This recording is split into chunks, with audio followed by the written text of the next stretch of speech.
Are you frustrated because you don't have enough gold to upgrade your character, level your trade skills, or get your epic mount? I used to be just like you. My name's Luke Brown, and for over 3 years now I've been teaching people how to make insane amounts of gold in World of Warcraft. I have strategies that are known for being 100% legal, never put your account at risk, totally legal within the rules of the game. Strategies for people of every level, whether you're a level 10 or you're a level 70. And there's no reason using these strategies why you can't quickly acquire your epic mount or whatever item it is that you want. But before I go any further, I want to show you some proof that I actually know what I'm talking about. So here I am outside the gates of Ironforge in my little gnome mage. Yes, don't make fun of me, I do play a gnome. This is one of the many characters that I have in World of Warcraft.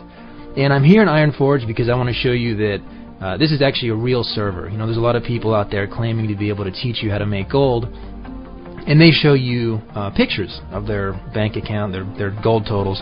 And of course those can be faked, so I didn't want to show you just a screenshot which could be fake. At the same time, I didn't want to just show you a video, because videos can be fake too. You can go on the test server and copy your character over 4 times and, you know, quadruple your gold, or you can go on a virtual private server and type in pretty much any amount you want. Of course that's illegal, but no one would ever know the difference for a live server versus one of these other servers. So as you can see here, I'm at the auction house, and you can see it's a pretty busy night in Ironforge, and there is just over 9,000 auctions here.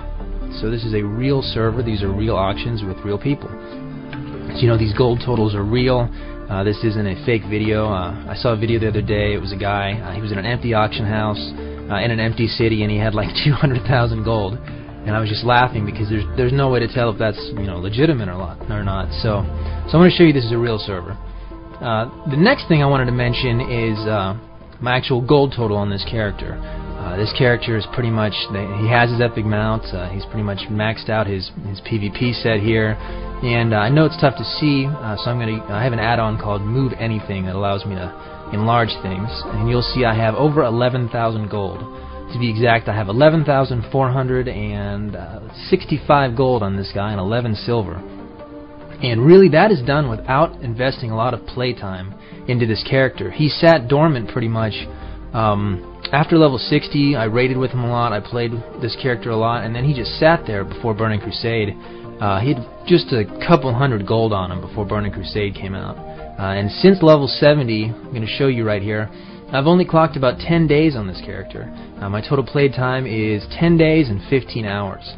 And with the exception of another character that I do use to list things in the auction house or use various other strategies, and I go into this in my guide, really there's not much playtime invested for the amount of gold I have on this character and the items I've acquired on this character.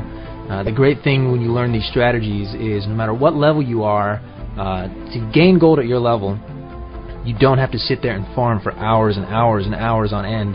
You know, I remember my original ground epic mount taking me like months to acquire because I hadn't started learning these techniques. So here we are in Outlands, and I came out here because I wanted to show you proof that I actually have my mount. I actually have what I say I have. As we walk out here, I'm going to show you once again just a brief overview of the gear I have. And again, we'll bring up my character screen here. You can see I have a PvP set. I have socketed gems in just about every item. I have enchants on just about every item.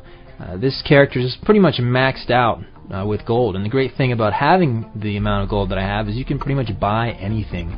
You don't have to worry about saving up gold. And here again is my gold total, just so you can see this is the same amount over the 11,000 total of gold, and here is my basic ground amount. I don't think it's any surprise to people that I have that, but people have asked, so yes, of course I have my basic ground amount. And here I'm going to show you I actually have Exalted Reputation with Stormwind. And that is what I did to acquire my epic ground mount, because I wanted something a little bit different. And this is important because you can't get this through PvP. You actually have to turn in cloth, and that took a ton of gold to buy the cloth. So that was another way I could use my gold. And you can see me on my my horse here, which is pretty cool to have on a gnome. And it's, like I said, it's not the PvP mount, it's actual faction earned mount, so that's cool. And here of course is my epic flying mount. All acquired on this character. You know, this character having over 11,000 gold on him and all these items and these mounts.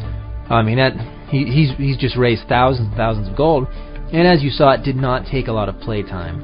And that's the great thing about these strategies. All of my strategies are game legal, they require only a willingness to put them into action.